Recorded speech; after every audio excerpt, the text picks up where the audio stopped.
ఓం గం గణపతియే నమః. శ్రోతలకు నమస్కారం. మన ఛానల్కు స్వాగతం. శ్రీ స్కాంద మహాపురాణం బ్రహ్మఖండం సేతుతీర్థ వివరణము, చక్రతీర్థ వివరణము. ఓ ముని, మీరు చెప్పిన పాప వినాశనమైన సేతువునందలి 24 ఆ ప్రధాన తీర్థములలో మొదటి తీర్థము యొక్క పేరు చక్రతీర్థము అని, దానికి ఆ పేరు ఎట్లు వచ్చినదో మాకు చెప్పుము అని ఋషులు అడిగిరి. శ్రీసూతులు ఇట్లు చెప్పిరి: ఓ బ్రాహ్మణులారా, ప్రధానమైన 24 తీర్థములలో మొదట చెప్పబడిన తీర్థము సర్వలోకములందు ప్రసిద్ధమైనది. ఆ తీర్థమును స్మరించుట వలన గర్భవాసము అనగా పునర్జన్మ ఉండదు. 1,00,000 జన్మలందు చేసిన పాపములు కూడా నాశనము కాగలవు. ఆ తీర్థమునందు ఒక్కసారి స్నానము, స్మరణము, కీర్తనము చేసిన ఎడల సమస్త పాపములు నాశనము కాగలవు.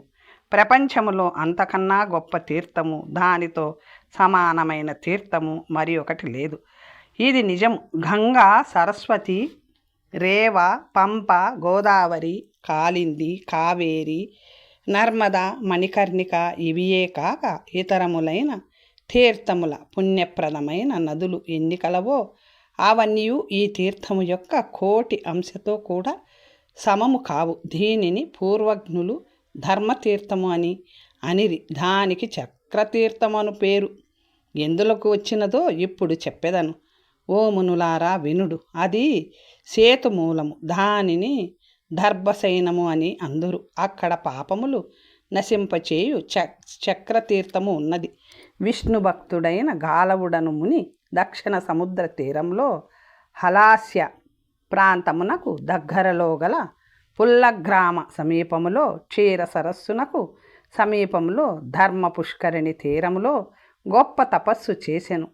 10,000 యుగముల కాలము సనాతనుడైన బ్రహ్మ పరబ్రహ్మ నామమును జపించుచు, దయగలవాడై ఆహారం లేకుండా సత్యమును మాట్లాడుచు, ఇంద్రియములను జయించి అన్ని ప్రాణులను తన ఆత్మవలే చూచుకొనుచు, విషయములందు నిస్పృహుడై సర్వభూతముల ప్రాణుల హితమును కోరుచు, దాంతుడై తపఃక్లేశములను సహిస్తూ ద్వంద్వాతీతుడై కొన్ని సంవత్సరములు వాడిన ఆకులను భుజించుచు కాలము గడిపెను. కొంతకాలం నీరు మాత్రమే సేవించెను, కొంతకాలము వాయువును మాత్రమే భక్షణ చేసెను. ఈ విధముగా 5,000 సంవత్సరములు ఆ ఋషి దేవతలు కూడా ఆచరించలేని ఘోరమైన తపస్సును తపింపచేసెను. ఆ తరువాత 5,000 సంవత్సరములు ఆహారము లేక, కన్నులతో చూడక, అనగా వెలుగు లేక, ఉచ్ఛ్వాసమును కూడా బంధించి నిలకడ అయిన స్థానము లేకుండునట్లు వర్ష ఋతువులలో వర్షాధారను సహించుచు, చలికాలంలో నీటిలో నిలుచునుచు, ఎండాకాలములో 5 అగ్నుల మధ్య ఉండి విష్ణుమూర్తిని ధ్యానించుచు, అష్టాక్షర మంత్రమును జపించుచు, మనస్సులో జనార్దనుని ధ్యానించుచు ఆ గాలవ మహాముని తేజస్సంపన్నుడై తపస్సు చేసెను. ఈ విధముగా 10,000 సంవత్సరాలు గడిచిపోయినవి. శంఖము, చక్రము, గదలను ధరించి వికసించిన తామర రేకుల వంటి నేత్రములు కలవాడై 1,00,00,000 సూర్యుల కాంతితో సమానముగా వెలుగుచు, గరుత్మంతుని అధిరోహించి ఛత్రచామరములతో శోభించుచు, హారములు, కేయూరములు, శిరోభూషణములు, కటకములు, కడియములు మొదలగు ఆధారములతో అలంకరింపబడి, విశ్వక్షేణుడు, సునందుడు మొదలగు సేవకులతో చుట్టబడి, వీణ, వేణువు, మృదంగము మొదలగు వానిని వాయించుచున్న నారదాది ఋషులచే తన విజయగాథలను గానము చేయబడుతుండగా, పీతాంబరముతో వెలిగిపోవుచున్నవాడు, లక్ష్మిని వక్షస్థలమునందు గల నీల మేఘముతో సమానమైన శరీరకాంతి కలవాడు, ఒక చేతిలో పద్మమును ధరించిన మధుసూదనుడు విష్ణుమూర్తి, సనకాది మహాయోగులు 2 ప్రక్కలా సేవించుచుండగా, తన చిరునవ్వుతో ముల్లోకాలను మోహింపచేయుచు, తన కాంతితో అన్ని దిక్కులను వెలిగింపచేయుచు, కంఠములో ఉన్న కౌస్తుభమణితో శోభించుచు బంగారు బెత్తములను ధరించిన అనేక మంది అంతఃపుర కావలివారు ఇతరులకు దుర్లభమైన చింతించుటకు వీలులేని అద్భుతములను గానము చేయుచుండగా సుభక్తులకు సులభుడైన దేవదేవుడు లక్ష్మీకాంతుడు హరిమహాముని అయిన గాలవుని ఎదుట ప్రత్యక్షమయ్యను. శ్రీవత్స చిహ్నము ఉరస్సు నందుగల హరిని పీతాంబరధరుడైన ఆ దేవుని చూచి ఆ మహాముని సంతోషమును పొంది మిక్కిలి భక్తితో కూడినవాడై ఆ జగదీశ్వరుని ఇట్లు స్తుతించెను. శంఖ చక్రములను గదను ధరించిన దేవాది దేవునకు నమస్కారం. నిత్యునకు శుద్ధునకు సచ్చిదానంద రూపునకు నమస్కారం. భక్తుల ఆర్తిని తొలగించు నీకు హవ్య కవ్య స్వరూపుడవైన నీకు నమస్కారం. త్రిమూర్తి స్వరూపుడవైన నీకు సృష్టి స్థితి సంహారకారకుడవైన నీకు నమస్కారం. పరులందరికీ ప్రభువైన నీకు నమస్కారం. విశేష స్థలమందు వసించే నీకు నమస్కారం. సృష్టికర్త అయిన లక్ష్మీపతి అయిన నీకు నమస్కారం. సూర్యచంద్రులను నేత్రములుగా కల నీకు నమస్కారములు. బ్రహ్మ మొదలగు వారితో నమస్కరింపబడు నీకు నమస్కారం. నామము జాతి మొదలగు వికల్పములు లేనివాడు, సమస్త దోషములు లేనివాడు, సమస్త సంసార భయమును వారించువాడు, దైత్యనాశకుడు అయిన వాడవైన నీకు నమస్కారం. వేదాంతములతో తెలుసుకోదగిన వాడును, రమకు ఈశుడు, వైకుంఠ నివాసి, విధాతకు తండ్రి, సత్యజనుల బాధను హరించెడివాడును, అమిత విక్రమ సంపన్నుడు అయిన నారాయణుడవైన నీకు నమస్కారం. భగవంతుడైన వాసుదేవుడవైన వాడవు, శార్ఘమును ధరించిన నీకు నమస్కారం. ఆదిశేషుని పడక ఎందు పవళించే నీకు మరి నమస్కారములు అని విష్ణువును స్తుతించి గాలవుడు మౌనముగా నిలబడెను. శృతి సుఖమైన అతని స్తుతిని విని శంఖచక్ర గదలను ధరించిన విష్ణువు చాలా సంతోషమును పొందెను. పిదప విష్ణువు 4 చేతులతోనూ ఆ మునిని కౌగిలించుకొని సంతోషపడి, గాలవ, నీ తపస్సు చేత, నీ స్తోత్రము చేత నేను ఈవేళ చాలా సంతోషపడితిని. నీ నమస్కారంతో సంతుష్టడనై నీకు వరము ఇచ్చుటకై నేను వచ్చి తిని, నీవు వరము కోరుకునుము అనెను. శ్రీహరి ఆజ్ఞను వినిన గాలవుడు నారాయణ, రమానాథ, పీతాంబర, జగన్మయుడ, జనార్దన, జగత్తు స్థానముగా కలవాడ, గోవింద, నరకుని చంపినవాడ, నీ దర్శనము వలన నేను కృతార్థుడనైతిని. అందరికన్నా గొప్పవాడను కాగలిగితిని. అయినాను ఎందువలన అనగా నీవు ధర్మాన్ని పాలించేవాడవు కావున అధర్మపరులు నిన్ను చూడలేరు. శివుడు, బ్రహ్మ, వేదములు తెలుసుకోలేని నిన్ను పరమాత్మను నేను తెలుసుకొంటిని. ఇంతకన్నను ఏం వరము కావలేను. యోగులు, కర్మష్ఠులు చూడలేని పరమాత్మను నేను చూచుచుంటిని. ఇంతకన్నను ఇంకేమి వరము కావలేను. దీనితో నేను కృతార్థుడనైతిని. ఓ జనార్దన, ఓ జగత్పతి, ఎవని నామస్మరణ మాత్రమున మహాపాతకులు మునులు కూడా ముక్తిని పొందుదురో అట్టి జనార్దనుని నేను చూచుచున్నాను. మీ పాదపద్మములందు నాకు నిశ్చల భక్తి ఉండనిమ్ము. అప్పుడు విష్ణు ఈ విధముగా అనెను, నా మీద నీకు దృఢంగా భక్తి ఉండనిమ్ము. ఓ గాలవ, ఇప్పుడు నిష్కామమైన భక్తి కలిగిన నేను చెప్పు మరి ఒక మాట కూడా వినుము. ఓ ముని, నా ధ్యానపరుడవై, నా ఎందే ఆసక్తి కలవాడవై, నా కొరకు పనులు చేయుచూ ఉండిన ఈ ఆరంభమైన ప్రారబ్ధం దేహాంతమునందు నా స్వరూపమును పొందగలవు. ఓ మునిశ్రేష్ఠ, ఈ ఆశ్రమంలోనే నివసింపుము. ఇది పాపములను నశింపచేయునది, పుణ్యప్రదమైనది. ఇది ధర్మ పుష్కరిణి. దీని తీరములో తపస్సు చేయిస్తూ తపస్సిద్ధిని పొందవలేను. పూర్వము ధర్మము వచ్చి దక్షిణ సముద్రము యొక్క ఒడ్డునందు మనసులో మహాదేవుని స్మరించుచు తపస్సు చేసినది. అప్పుడు స్నానము కొరకు ధర్మము ఒక తీర్థాన్ని కూడా ఏర్పరచుకున్నది. ధర్మము ఏర్పరిచినది కనుక అది ధర్మ పుష్కరిణి అని ప్రసిద్ధమైనది. ఓ మునిసత్తమా, నీవు ఇప్పుడు ఎట్లు తపస్సు చేసితివో అట్లే ధర్మము శివుని సేవించుచు తపస్సు చేసినది. శూలపాణి అయిన మహేశ్వరుడు ఆ తపస్సుతో సంతుష్టుడై తన కాంతితో 10 దిక్కులను ప్రకాశింపచేయుచు ప్రత్యక్షమయ్యను. తన ఆశ్రమానికి వచ్చి కృపానిధి అయిన పరమేశ్వరుని చూచి ధర్మము చాలా సంతోషపడి జగన్నాథుడవైన అందరికీ ప్రభు అయిన ప్రణవస్వరూపుడవైన నీకు నమస్కరించుచున్నాను.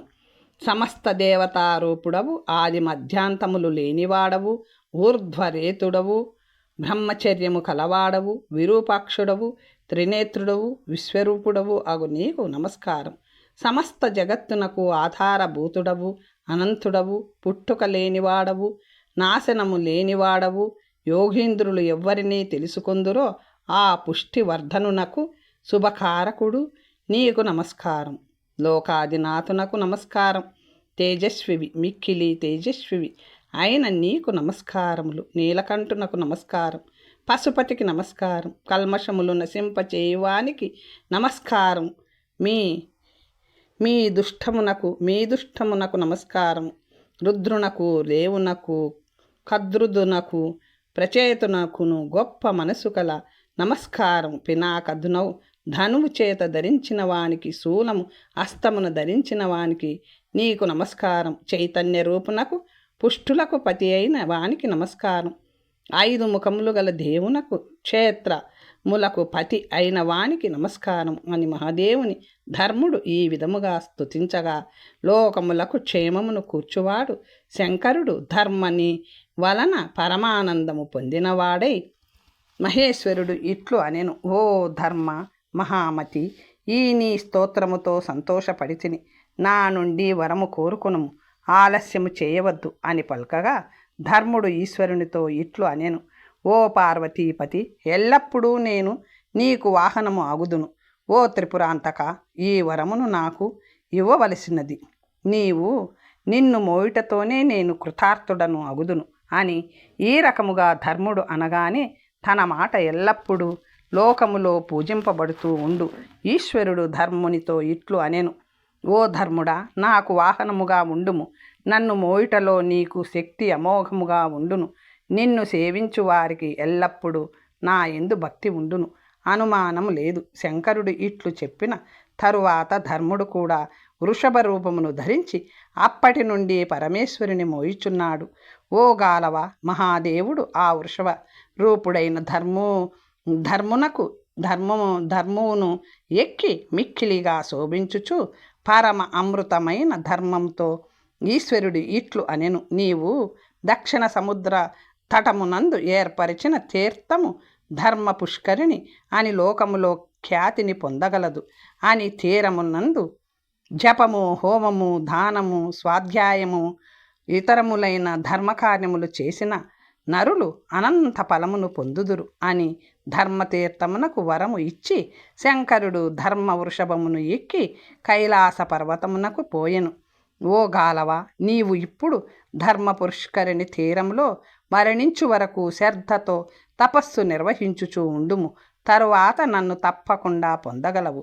నీకు భయము కలిగినప్పుడు నేను దానిని నాశనము చేయుదును. క్షణములో నేను ప్రేరేపించిన నా చక్రాయుధముతో భయమును నశింపచేయుదును అని చెప్పి భగవంతుడైన విష్ణువు అక్కడే అదృశ్యమయ్యను. సూతుడు ఈ విధముగా చెప్పెను. అట్లు విష్ణువు అంతర్రహితుడు కాగా గాలవముని ధర్మ పుష్కరిణి తీర్థమునందు విష్ణు ధ్యాన పరాయణుడై ముక్తిని ఇచ్చే సాలగ్రామమందు విష్ణువును 3 కాలములందు పూజించుచు విరక్తుడై ఇంద్రియములను జయించిన వాడై ధీరుడు బుద్ధిమంతుడైన గాలవుడు నివసించెను. ఒకసారి గాలవుడు మాఘమాసము శుక్లపక్షము హరివాసరమందు ఉపవసించి జాగరణ చేసి రాత్రియందు విష్ణువును పూజించెను. తర్వాతి రోజు ధర్మ పుష్కరిణి జలమునందు ద్వాదశిన స్నానము చేసి సంధ్యావందన పూర్వకమైన నిత్యకర్మలను కూడా ఆచరించెను. తరువాత విష్ణు పూజను ఆచరించుట ప్రారంభించెను. ఆ గాలవుడు తులసి మొదలగు పుష్పములను తీసుకొని వచ్చి విష్ణు పూజ చేసి ఈ స్తోత్రమును పఠించెను. సహస్ర శిరస్సు గల విష్ణువుకు మత్స్యరూపధారి అయిన వృషికేశునికి నమస్కరించుచున్నాను.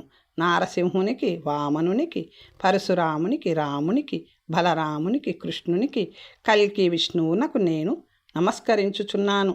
వాసుదేవునికి ఆధారము అవసరము లేని వానికి, ప్రణతులైన వారి బాధలను తొలగించువానికి, సర్వభూతములకు ఆధారభూతమైన వానికి, జనార్దనునికి నమస్కరించుచున్నాను. సర్వజ్ఞునికి, అన్నింటికీ కర్త అయిన వానికి, సచ్చిత్ ఆనంద స్వరూపునికి, ఊహించవీలు కాని వానికి, నిర్దేశించవీలు కాని వానికి, జనార్దనునికి నమస్కరించుచున్నాను. ఈ రకముగా మహాయోగి మునిశ్రేష్ఠుడైన గాలవుడు స్తుతించుచు ధ్యానపరాయణుడై ధనుః పుష్కరిణి తీరమునందు ఉండెను. అంతలో ఒక ఘోరమైన రాక్షసుడు మిక్కిలి ఆకలిగొన్నవాడై గాలవమునిని భక్షించుటకు వచ్చెను. ఆ రాక్షసుడు గాలవుని వేగముగా పట్టుకొనెను. అట్లు పట్టుకొనగానే ఆ గాలవుడు దయాసముద్రుడు, ఆపన్నులయందు ఆసక్తి కలవాడు, చక్రపాణి అయిన నారాయణుని రక్షింపుము రక్షింపుమని ప్రార్థించెను. పరేశ, పరమానంద స్వరూప, శరణాగతులను రక్షించువాడా, దయాసముద్ర, రాక్షసాధీనుడనైన నన్ను రక్షించుము. లక్ష్మీకాంత, హరి విష్ణు వైకుంఠవాస, ధ్వజమునందు గరుత్మంతుడు కలవాడా, స్వామి, మొసలిచే ఆక్రమించబడ్డ గజమును రక్షించినట్లు రాక్షసునిచే ఆక్రమింపబడిన నన్ను రక్షించుము. దామోదర, జగన్నాథ, హిరణ్యాసురుని శిక్షించిన వాడా, రాక్షసునిచే బాగా పీడింపబడిన నన్ను ప్రహ్లాదుని రక్షించినట్టు రక్షించుము అని ఈ రకముగా స్తుతించుచున్న తన భక్తుడైన ఆ గాలవుని యొక్క భయమును తెలుసుకొని వృషాకపి చక్రపాణి భక్తుని రక్షించుట కొరకు తన చక్రమును పంపించెను. ప్రభ విష్ణువైన విష్ణువుతో పంపబడ్డ ఆ విష్ణు చక్రము ధర్మ పుష్కరిణి తీరమునకు వేగముగా వచ్చినది. ఆ చక్రము అనంతములైన సూర్యులతో సమాన కాంతి కలది, అనంతములైన అగ్నులతో సమానమైనది, గొప్ప జ్వాల, గొప్ప శబ్దము కలది, రాక్షసుని సంహరించగలది. విష్ణువు యొక్క సుదర్శనమును చూచి రాక్షసుడు పరిగెత్తెను. వేగముగా పరిగెత్తుచున్న ఆ రాక్షసుని యొక్క స్థిరమును ఆ సుదర్శనము ఖండించెను. జ్వాలా పరంపరతో ఆ చక్రము ధరిచేర వీలు లేనట్టిది భూమి ఎందు పడిన ఆ రాక్షసుని గాలవుడు చూచి చాలా సంతోషపడినవాడై సుదర్శనమును స్తుతించెను. ఓ విష్ణు చక్రమ, నీకు నమస్కారం. ప్రపంచమును రక్షించుటకు దీక్ష వహించిన దాన నారాయణుని కరకమలములకు భూషణము అయిన నీకు నమస్కారం. గొప్ప శబ్దము కలదానా, యుద్ధములందు రాక్షస సంభారమందు సమర్థమైన దాన, భక్తుల ఆర్తిని నశింపచేయు ఓ సుదర్శనమా, నీకు నమస్కారం. భయముతో కూడిన నన్ను అన్ని పాపముల నుండి రక్షించుము.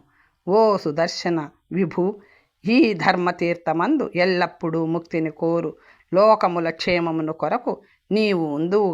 గాలవుడు ఈ విధముగా అనగా ఆ సుదర్శనము అతనిని సంతోషపరుచుచున్నట్లుగా ప్రేమతో అతనితో ఇట్లు అనెను. ఓ గాలవ, ఇది పుణ్యకరమైన అత్యుత్తమమైన ధర్మతీర్థము. లోకములు క్షేమము కొరకు ఎల్లప్పుడూ ఇందులో ఉందును. దుర్బుద్ధిగల రాక్షసులు నిన్ను పీడించుట చూచిన తరువాత నేను ఉండదలిచి తిని విష్ణువుచే పంపబడి తొందరగా వచ్చి తిని నేను నిన్ను పీడించువానిని ఈ రాక్షసాదముని చంపితిని. ఈ భయము నుండి నీవు ముక్తుడవు అయితివి.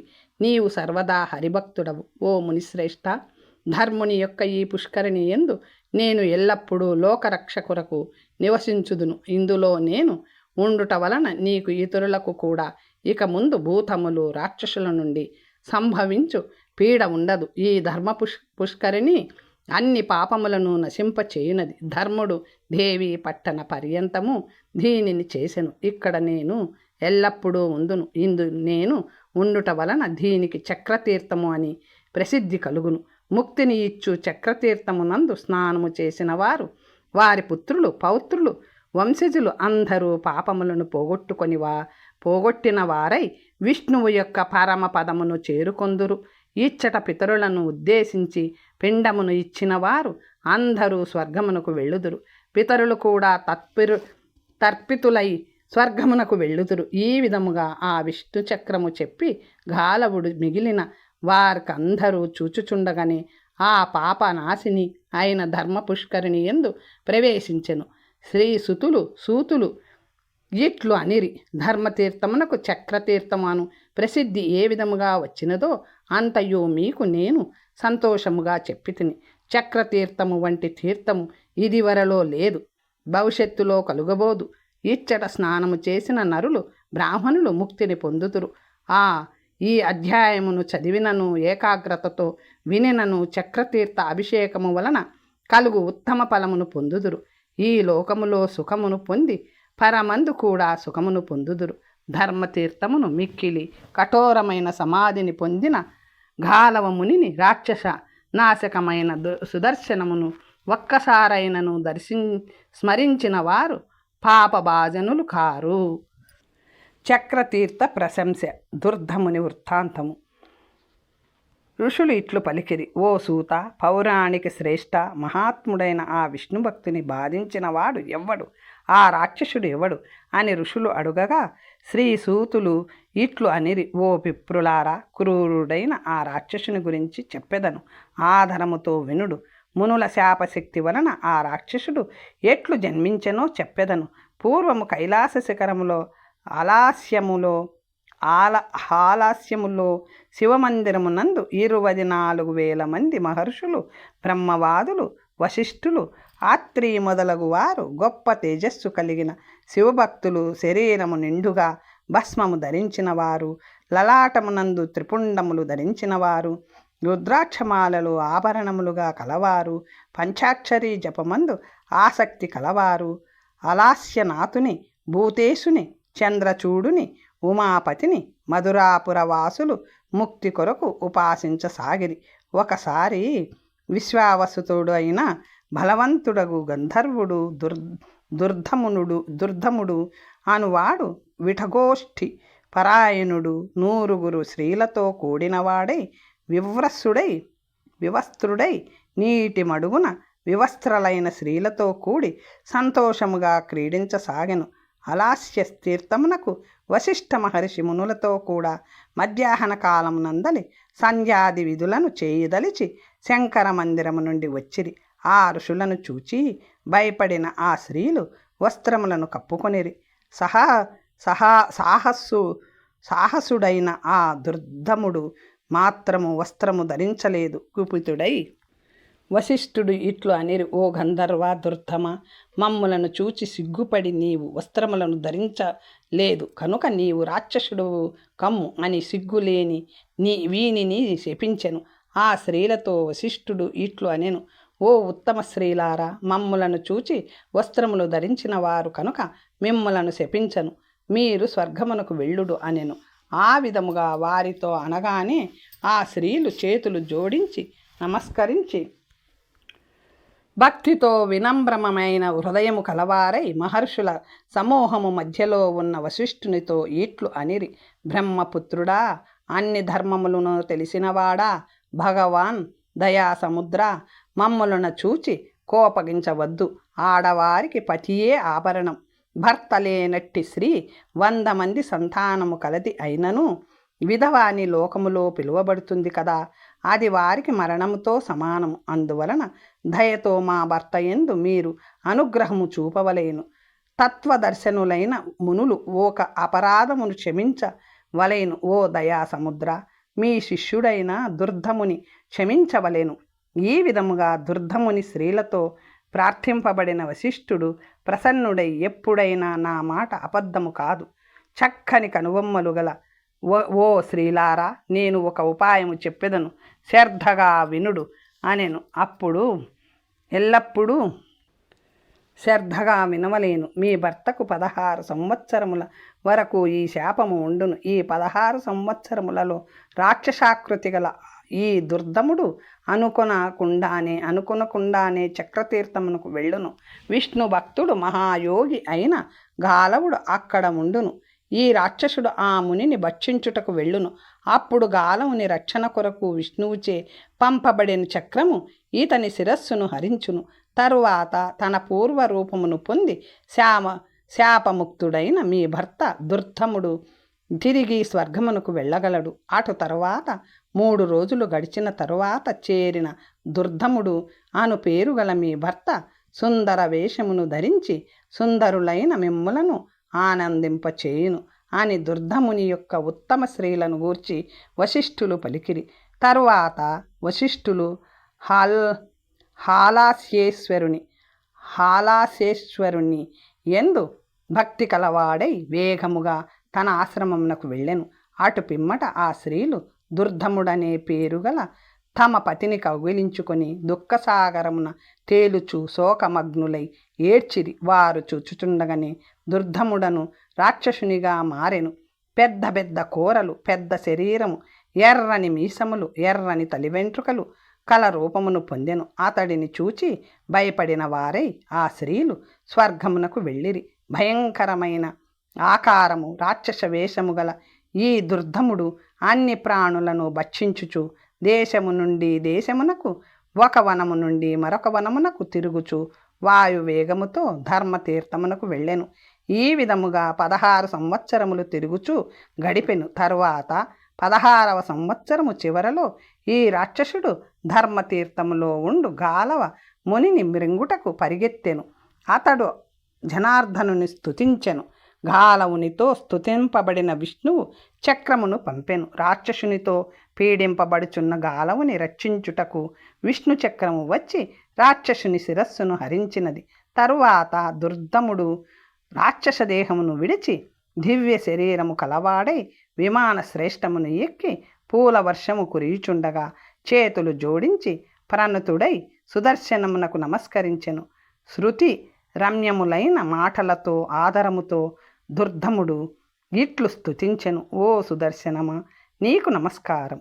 విష్ణు హస్తమునకు భూషణమా, రాక్షసులను సంహరించుదానా, 1000 సూర్యులు తేజస్సు కలదానా, నీకు నమస్కారములు. నీ కృపాలేశము వలననే నేను రాక్షస రూపమును వదిలి నా నిజ రూపమును పొందితిని.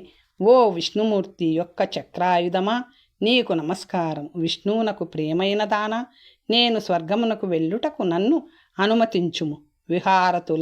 విహారుతమైన మనస్సులు గల నా భార్యలు దుఃఖించుచూ ఉందురు. బ్రతికి ఉన్నంతకాలము నీ యందు మనస్సు నిలిపి ఉండునట్లుగా నా యందు నీవు దయచూపుము. ఓ చక్రమా, నమస్సులు. ఈ విధముగా భక్తితో కూడి దుర్ధముని చేత విష్ణు చక్రము స్తుతింపబడగా అట్లే కానిమ్ము అని మునీశ్వరులు అనగా సుదర్శనమును అనుగ్రహించెను. చక్రాయుధముతో అనుజ్ఞ పొందిన దుర్ధముడు గాలవమునికి నమస్కరించి అతని ఆజ్ఞను పొంది త్రిదివమునకు వెళ్ళెను. దుర్ధముడు స్వర్గమునకు వెళ్ళిన తరువాత గాలవముని ఉత్తమమైన ఆ విష్ణువు యొక్క ఆయుధమును అనగా చక్రమును ప్రార్థించెను. మహాసురుని సంహరించిన ఓ చక్రమా, నీకు నమస్కారం. దేవి పట్టణము వరకు అత్యుత్తమమైన ధర్మతీర్థమునందు ప్రవేశించి ఉండుము. అది సర్వపాప నాశకము. నీవు సన్నిధిలో ఉండి స్నానము చేసిన పాపులందరి పాపమును నశింపచేసి శాశ్వతమైన మోక్షమును ప్రసాదించుము. చక్రతీర్థము అనే పేరును లోకమునందు కల్పించుము. నీవు సన్నిధిలో ఉండుట వలన ఇక్కడ ఉన్న మునుల భయము ఇంక ముందు నశింప నిమ్ము. పూజ్యమైన చక్రాయుధమా, నీకు నమస్కారము. భూత ప్రేత పిశాచముల నుండి భయము కలుగుకుండుగాక అని గాలవుడు చక్రమును ప్రార్థించగా అట్లే కానిమ్మని పలికి ఆ చక్రం ఆ ధర్మతీర్థమునందు కనిపించకుండా పోయినది. శ్రీ సూతులు ఇట్లు పలికిరి. ఈ విధముగా రాక్షసుని పుట్టుకను గురించి నేను మీకు వివరించి తిని, అంతేకాక మలములను అపహరించే చక్రతీర్థము యొక్క మహత్యమును చెప్పి తిని. మానవులు దీనిని విని సర్వపాపముల నుండి విముక్తులు అగుదురు అనగా ఋషులు ఇట్లు అనిరి. ఓ బుద్ధిమంతుడా, పౌరాణిక శ్రేష్ఠ, వ్యాసుని శిష్యుడు, ఓ సూత, దర్భశయనమును మొదలుకొని దేవీ పట్టణం వరకు చాలా దీర్ఘముగా ఉన్న ఉత్తమమైన చక్రతీర్థము మధ్యలో ఎందుకు విచ్ఛిన్నమైనదో చెప్పవలసినది. మా మనస్సులోని ఈ అనుమానమును నివృత్తము చేయుము అనగా శ్రీ సూతులు ఇట్లు అనిరి. పూర్వము పర్వతములకు అన్నింటికీ రెక్కలు ఉండెడివి. అవి మహావేగము కలవి. సరిహద్దు పర్వతములతో సహా ఆకాశ మార్గమున వెళ్ళుచు నగరములందు రాష్ట్రములందు గ్రామములందు వనములందును దుముకుచు భూమి అంతటా వ్యాపించి ఉండెడివి. పర్వతముల ఆక్రమించిన చోట నరులు గోవులు ఇతర ప్రాణులు పర్వతములతో పీడింపబడుతూ తొందరగా మరణించెడివి. ఆ తరువాత బ్రాహ్మణాది వర్ణములు నష్టమైన పిదప యజ్ఞాదులు లేకపోవట వలన దేవతలు వ్యసనములు పొందిరి. ఇంద్రుడు బాగుగా కోపించిన వాడై వజ్రమును ఎత్తి వేగముగల పర్వతముల రెక్కలను విరగగొట్టెను.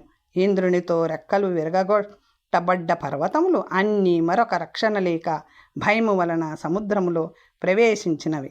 అన్ని పర్వతములు సముద్రమునందు పడుతూ ఉండగా కొన్ని చక్రతీర్థమును సముద్రమును ఆనుకొని ఇందులో పడినవి. మధ్యలో పడిన పర్వతములతో ఉదరభాగము పూరింపబడినదై మహాపుణ్యప్రదమైన చక్రతీర్థము మధ్యలో విచ్ఛేదాన్ని పొందినది.